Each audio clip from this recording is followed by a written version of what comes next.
So welcome back to another rebuild here on NBA 2K24 Next Gen. In today's video, we are back with another episode of the LeBron era rebuilds, and today we have the Los Angeles Lakers. So with the LeBron era starting at the beginning of the 2010-2011 NBA season, that means that Kobe and the Lakers are coming off back-to-back finals championships. 2009, they beat the Orlando Magic. 2010, they beat the Boston Celtics. And now today, we're going to see if we can get Kobe Bryant a sixth ring. It would be really, really fun if we could do that. Clearly, he's a little bit on the older side this time, but Mamba is still here. We're going to go ahead and we're going to try to get this man one more championship. We'll talk about the roster and go over all that fun stuff in just a second, but before we do, as always, if you guys have any other video ideas, make sure to let me know down below in the comments section. I've been really enjoying these. It seems like you guys have been as well. So anything you guys want to see next, make sure to let me know down below. So that is it for the intro, man. I do not want to wait too long because I do want to go in, see if we can get Kobe another ring. Let's get into it. So something I'm definitely noticing about this roster, just kind of briefly going over it, is that it's definitely an aging roster. Now, that's not to say it's a bad team by any means. I mean, clearly fresh off a championship. It's really hard to be absolute dog shit, right? 1 year after a championship. But this team is not amazing, and with the way that all the other teams, especially in the West, are, I don't know if this is a championship team right now. So we definitely have our work cut out for us. Let's go over the roster. Starting out the point guard spot, Derek Fisher. Did Derek Fisher win how many rings? I forget exactly. I think it's 4 or 5. Is it? I don't know exactly. But Derek Fisher won a lot of rings. And yeah, he's 36. He's a 76 overall. He's probably not my long-term starting point guard. I hate to break it to you. We have Steve Blake here as well on a 4-year, $16 million contract. I don't love that deal for a 72 overall, to be honest with you. We'll figure something out. Bojan Kramer, I doubt you're a real person. Shooting guard spot, we got one of the greatest to ever do it, Mr. Kobe Bean Bryant. There's a 0% chance the man goes anywhere throughout the course of this rebuild. I hope we don't see too much regression, but if we do, I'm going to have to learn to live with it because I'm not trading Kobe.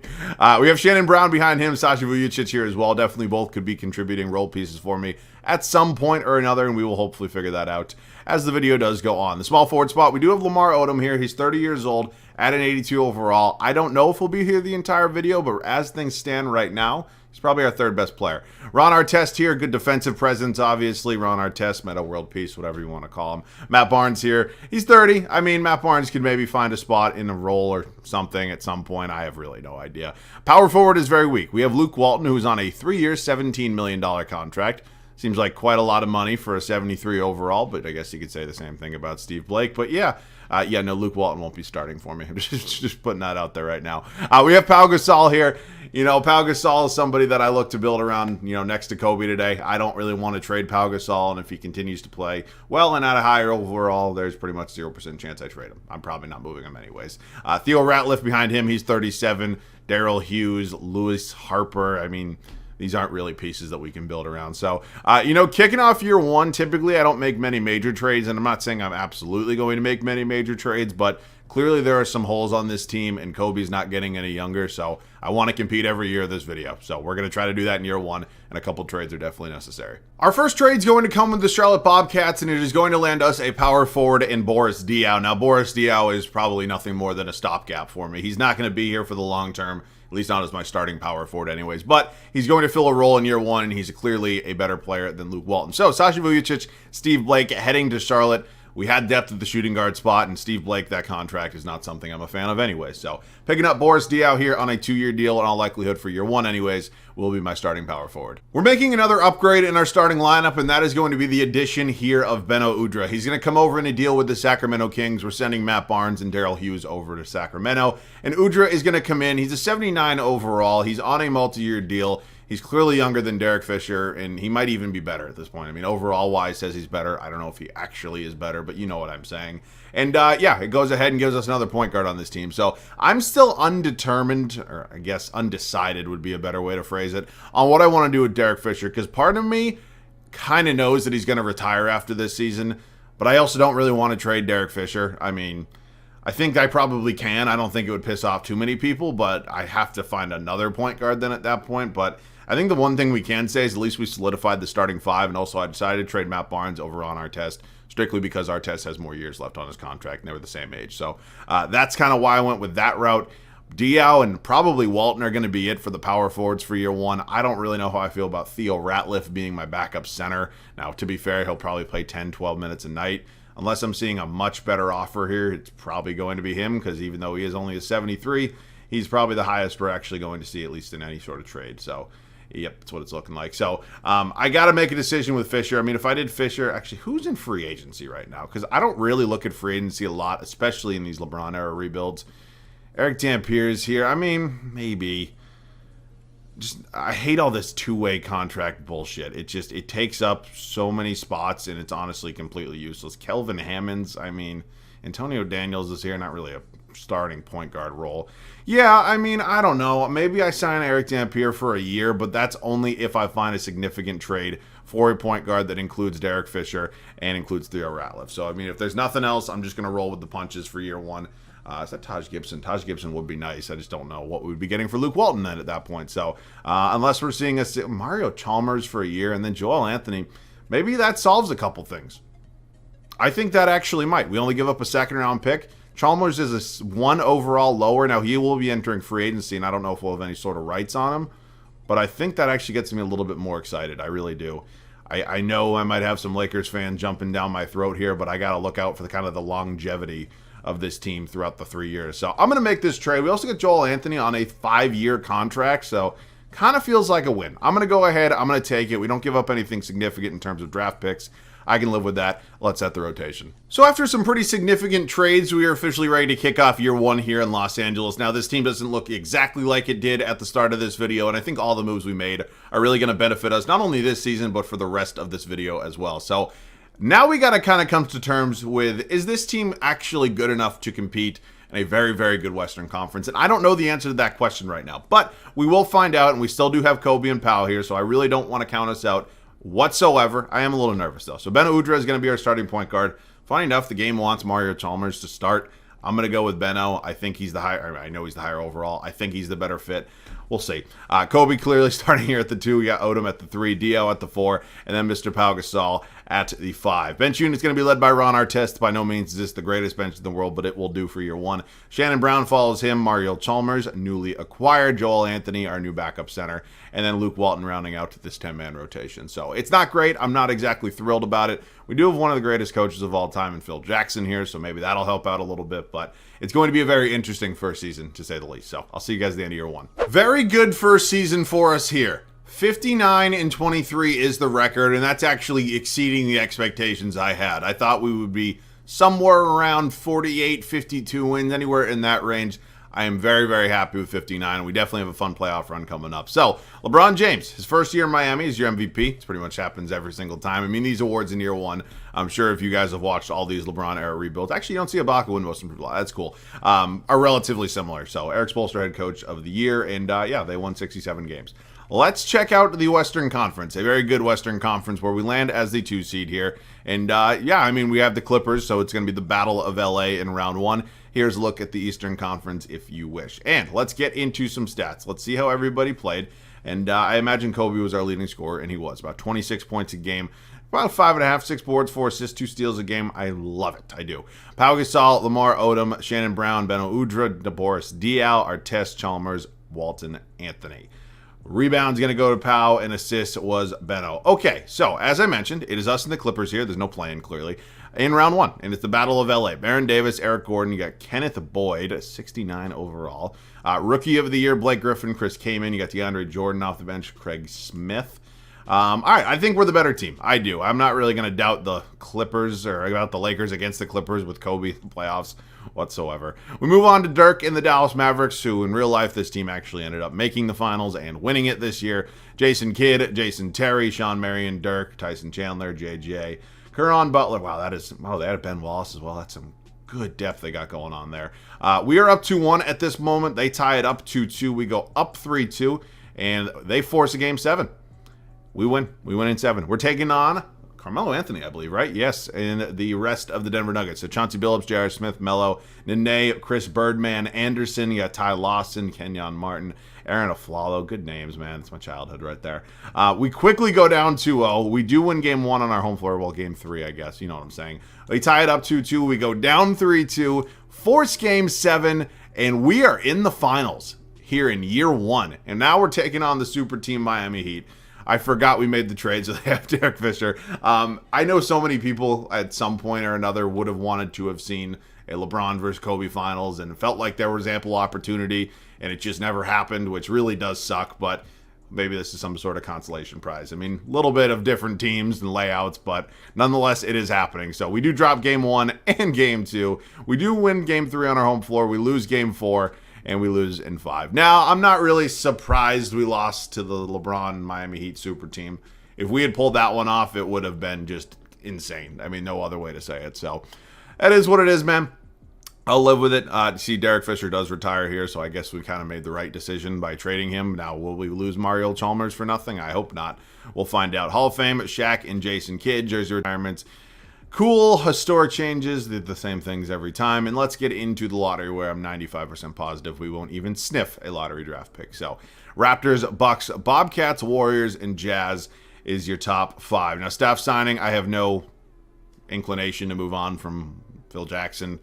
I don't know if this will be his last year, like if he'll retire after this. I hope he doesn't, but I'd like to keep him on board for the entirety of this video, so he will be hopefully doing that. Up to the draft, what do we have? We do have no first-round picks. I thought that was 11. I was like, holy shit. We have 11 and 28 in round 2. I don't know. I mean, can I maybe move up? And, like, that's the 4th overall pick in round 2, the 10th. I might do it and just see, like, if there's a real player there, maybe I'll take them. But if there's not, I'm just going to probably trade away. So, you know, we'll make this deal here with the Bobcats. We'll sim all the way up to our draft pick. And if there's a real player here, I'll probably... Bismack Biyombo, Alec Burks. But okay, hold on a damn minute. There are some real players here. Davis Bertans way down here. Okay, so there's definitely a couple different avenues we can go with this. So Bismack Biyombo, I know he develops well because I've seen him and I've traded for him before in the LeBron era rebuilds. Maybe it would make sense. We kind of have our backup guard and maybe even small forward positions set. So Alec Burks and maybe Bojan Bogdanovic wouldn't make the most sense.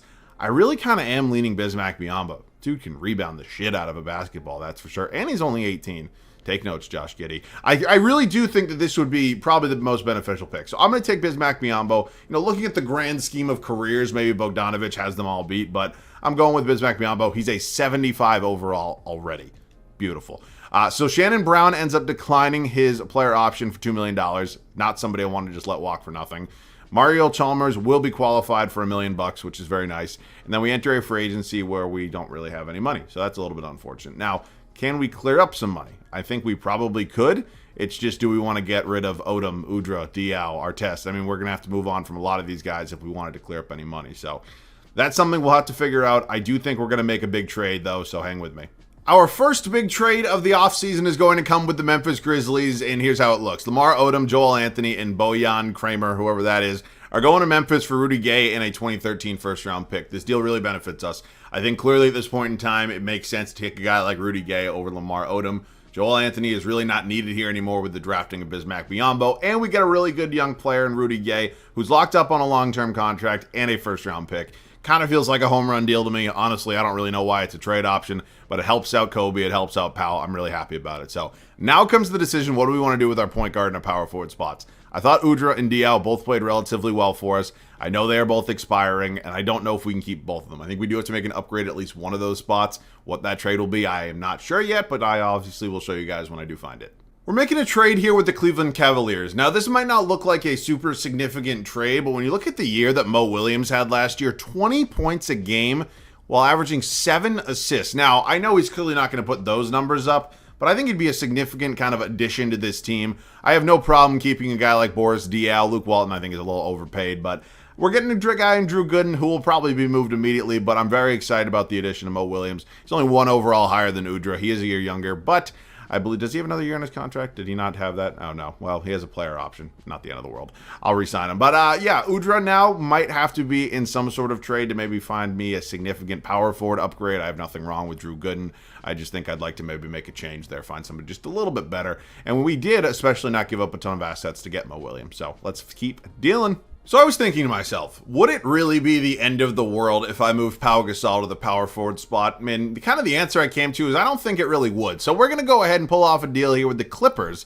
A little LA on LA trade after we defeated them in the first round last year. Beno Udra, our 2013 first and second, and Lewis Harper are going to the Clippers for DeAndre Jordan, who's only 22 at this point in time, and an unprotected Minnesota Timberwolves pick. Could end up being valuable. So I know Powell's probably going to go down an overall or two. He goes down 1 overall if you move him to the power forward spot.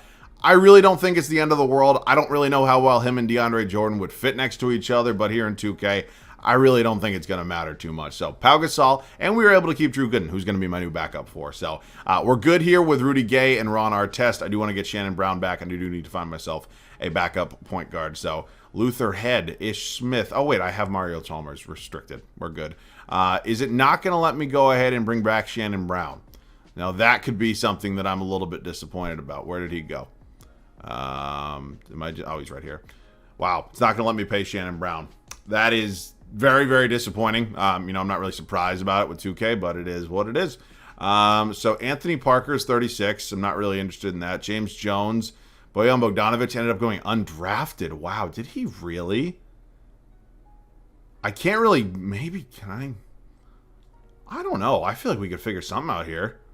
Screw it. Yeah, let's take Bojan Bogdanovic. We'll figure it out. Brent Dunleavy, goodbye. And then Chalmers is obviously restricted, so he can't really go anywhere. I'm assuming the game's going to let me match it.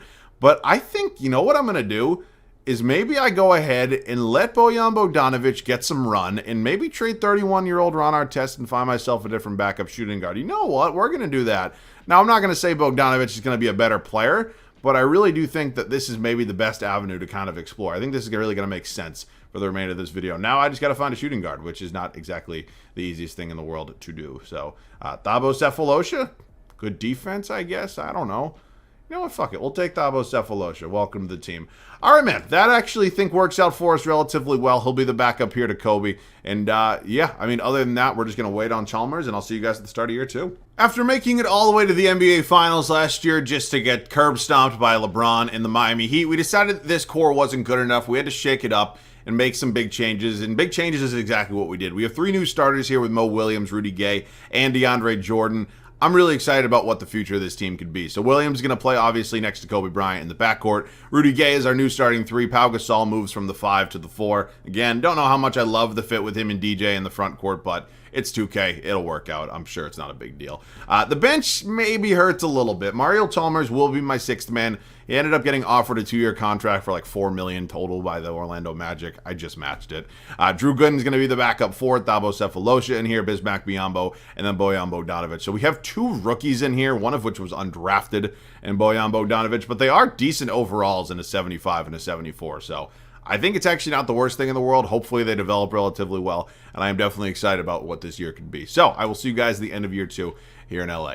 Year 2 was just tremendous for us. We went 70-12. It seems like all the pieces really aligned this year and everybody fit really, really well together. So I'm very, very happy right now. Russell Westbrook is your MVP. Richard, I don't know who that is. Jordan Farmar, 6th man of the year. Andrew Bogut, your depoy. Boogie Cousins, most improved. Phil Jackson does win coach of the year. Old man still getting it done. So 70 wins will give us the 1 seed. I am very, very pleased with that, but we still do have, oh, wow. It gave us the 1 seed, but not by much. Holy shit. Those young and gun Thunder are definitely on their way. So we are the 1 seed. Let's dive into the numbers a little bit, see how everybody played. Kobe Bryant was 28 points a game. This dude really wants another ring. Pau Gasol, our second leading scorer. Rudy Gay, a really nice third option that we added to this team. Mo Williams, I mean, he did what last year? Was it 20 and 8 or 20 and 7? This year he does 15 almost and 8. Beautiful. Great addition. Drew Gooden, Mario Chalmers, DeAndre Jordan, Bojan Bogdanovic, Bismack Biyombo, Thabo Sefolosha. Rebounds going to go to Pau Gasol, and assists was Mo Williams. So it is us and the Timberwolves here in round 1. I know we do have their draft pick this year, so it is not going to clearly be as valuable as maybe we had hoped. But yeah, I think this team is still clearly beatable. I'm so confident we can just sim the round, and we do end up winning in 5. Now we move on to the Denver Nuggets, the team we faced last year in the Western Conference Finals. We did beat them, but they are still good. This is not a walk in the park by any means necessary. We take a 2-0 lead here in the Western Conference semifinals. We are up 3-1, and now we make our match with the Devil. Us in the 69-win MVP-led Russell Westbrook Oklahoma City Thunder, who somehow had the money to add Zach Randolph. That's insane. He's like with the 2nd or 3rd best free agent from last year, and they had the cap space to go out and add him. Now their bench is being led by Kwame Brown, who may not be the best option as a 6th man. They have Patty Mills here as well, but that starting 5 is so goddamn lethal. I really would not be surprised if we lost this series. We're down 2-1 right now. Fuck. What am I supposed to do with that? I mean, I'm not... The Wizards? Oh my god, we would have absolutely kicked the living shit out of the Washington Wizards. That sucks. That sucks. That's what you get. I mean, I guess if you want to just give a young team with 3 MVPs on it cap space, I guess that's what's going to happen. But yeah, I mean, I thought this was the team. I really did. I mean, 70 wins seems great until it really isn't anymore. So I'm not winning a championship. I will be winning a championship in this video. Shit, I didn't even check. Did Phil Jackson? Oh, no staff retirement. So I guess Phil Jackson did not retire. Now I just got to go find him. Where the fuck? This game makes everything so hard. He's right here. Okay. Hopefully we get Phil back. We do. I didn't even see if he had any other offers. I hope that. I don't know. All right. So the draft. What do we have? We have the 17th overall pick from the Timberwolves, which is definitely not nothing. In terms of what we could use this draft pick for, I think there's maybe a couple changes we can make. Now, is that in the starting lineup? I doubt it. I think this starting lineup both fit and played really well together. So it's probably going to be some improvement off the bench. And I have no idea what that's going to be, so hang with me. We're making a trade here with the Houston Rockets, and it's a trade that's really going to bolster our bench. Sefolosha and Gooden were definitely good for us. They fit in their roles, but ultimately I do think if we're going to improve anywhere, I want it to be off the bench. So the 17th pick overall is in this deal as well. Luis Scola and Yao Ming are coming here to Los Angeles. Scola will definitely be my backup power forward moving into next year. Coming off a year of about 15 points, 8.5 boards, 2.5 assists. Now, I don't think he's going to average anywhere near that here in LA. But I really do think it's an upgrade. And then Yao Ming is somebody who I know is going to regress. Clearly at his peak, Yao Ming was insanely dominant. I just know we're not getting that version of Yao Ming, unfortunately. But he's here. He could be another piece, whether we keep him, trade him. I'm not sure yet. So Mo Williams is my number one priority here in free agency. Definitely cannot let him leave for nothing. He's a clear contributor on the very, very, very good Los Angeles Lakers team. So this is a ridiculous price for the numbers he put up last year. So I'm very excited to bring him back on a 4-year contract. I mean, I know it's really only going to be 1 year, but I'm very excited to have him back nonetheless. Now, we look in other spots in free agency. If we take a look at this roster right now, is there an upgrade at the backup point guard spot with Chalmers? Clearly, I have to find a new backup shooting guard because I did not address that yet. And then I have to figure out what I want to do here with Yao Ming because I really don't. Because I think Biyombo will go up a few overalls. I think Ming's going to go down a few overalls. So I really don't think there's going to be a significant difference there. I think Yao Ming's contract could definitely benefit us, and clearly this is the unrealistic. I mean, this entire rebuild's been unrealistic, but you can understand what I'm saying. I could just move Yao Ming and maybe find myself a new backup shooting guard. So, just curious, what would the trade market look like for Yao Ming and a couple first-round picks? Lou Will got a tremendous sixth man here. Who the hell is Mo Reeves? Wow, Jesus, he's pretty good. I think that's probably the trade I'm going to end up going with. You know, I need a guy off the bench who can score the basketball. Lou Williams can obviously do that at an elite level. And I think that trade probably makes the most sense. Goran Dragic, whoa. Oh, man. I think, because I was thinking of getting an upgrade at the backup point guard spot anyways, and it looks like Goran Dragic could really fill that role well. But I do like Lou Williams quite a bit. I really do. I think Dragic makes a little more. I mean, Wesley Matthews is here as well, but I really do think with numbers like that. Now, I know he's starting, probably playing, 33 minutes a game. I know he's not going to do that here, but those numbers are hard to argue with, and especially as a backup, I'm going to take this. I am. That might not be the smartest move in the world, but Goran Dragic's going to be a tremendous backup here to Mo Williams. He really is going to be. So now I got to figure out what I want to do with the backup shooting guard spot. In terms of free agents, there's nobody great here. So what I'm going to do is just kind of do what I always do and sign a guy like Steve Novak on a 1-year deal, and then he is going to be included in a trade with Mr. Mario Chalmers, and we're going to find myself a backup for Kobe. Now, backing up Kobe, clearly he's going to play 10, 12 minutes a night. Leandro Barbosa could come in, 11 points a game off the bench, could be a significant contributor. Actually, what was Lou Will's contract? Because that's something I could, because if it's not a lot of money, I might even be able to match up these deals. I didn't even really look. Where's Lou Williams? It's $6 million, so I probably don't have the funds to do it. Yeah, shit, that would have been nice. I'm off by $2 million. Yeah, I don't really think. I mean, do I do Bojan Bogdanovic? I still can't do that. It's not going to work. All right, man. Lou Will would have been fun. Unfortunately, these guys just aren't making enough money. So, I mean, I can't just make it happen for no reason. So it's about $2.5 million there, and it's about $1 million. It's about $4 million bucks. It's probably all I can realistically afford for a backup shooting guard. So I'll just sort it by guys making $4 million or less, and then see with the assets I have, what can I do? So DeMar's not going to happen. I don't have those assets. Honestly, Barbosa is probably my best option. Maybe a guy like Klay Thompson, who does have 3.5 stars in trade value. So I doubt this is a trade we're going to be able to get to go through, but I'll give you every single first-round pick I have if you want it, because I clearly can't take them with me. Yeah, I did not think there was any chance this was going to go through. So, I mean, it was a fun kind of idea. You have a guy like Bradley Beal here who's similar kind of value. I mean, unless they want to be stupid. If not, I'm just going to go with Leandro Barbosa. But I would be dumb not to at least attempt it. So let's continue doing this. They're not going to do this, are they? They're not. Okay. Nobody else here that's super young, is there? I thought it was Jamal Crawford. Jordan Crawford. Yeah, no. So let's just go out and find ourselves a new I can't fucking speak. Possible 7th man off the bench here in Leandro Barbosa. So let's go ahead and just do a trade. Thank you.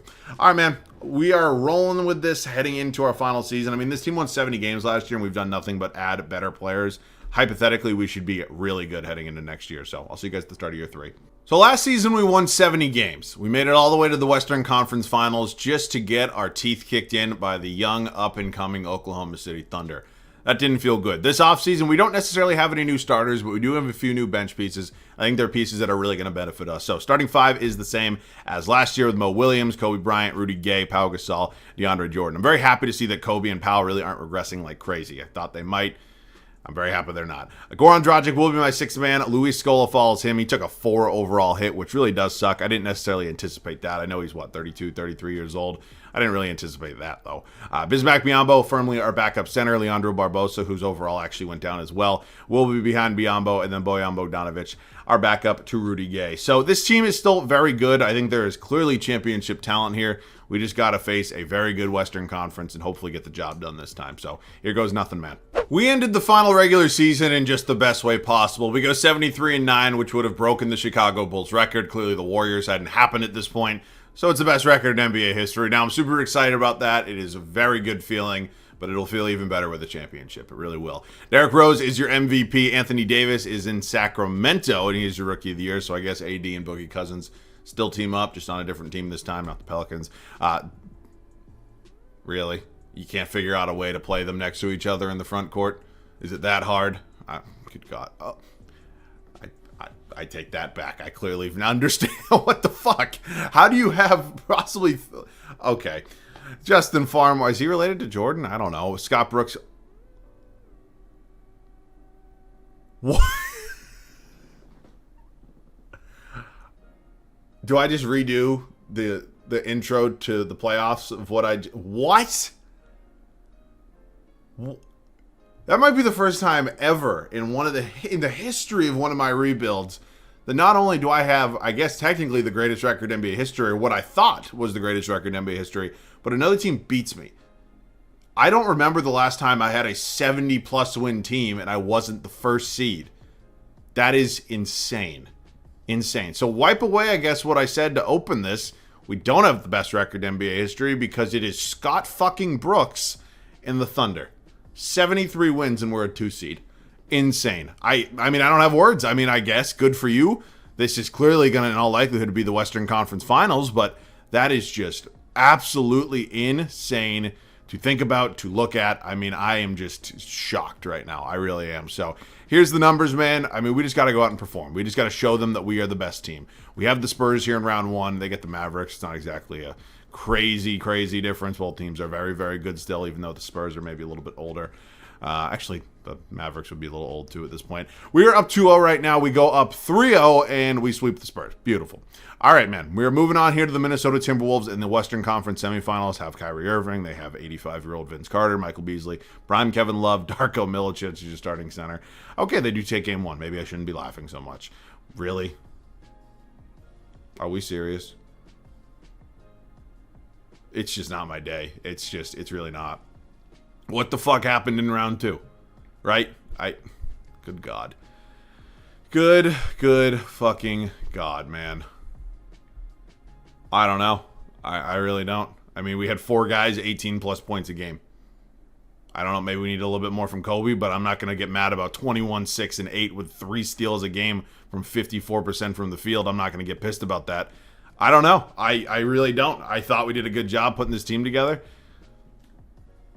I don't really have many words right now. I'm like in a mild state of shock. Like, I was feeling very, very good heading in to that final playoff run, and then it all just went downhill the second I saw Scott Brooks' stupid fucking face and the 74-win Thunder, right there. So, Lakers fans, I'm sorry. I gave it my best effort. I really thought I did. I thought we put a really good team together. You can look at a couple of the guys' overalls, like a guy like Mo Williams, maybe Goran Dragic. Say those overalls aren't high enough. Mo Williams was what?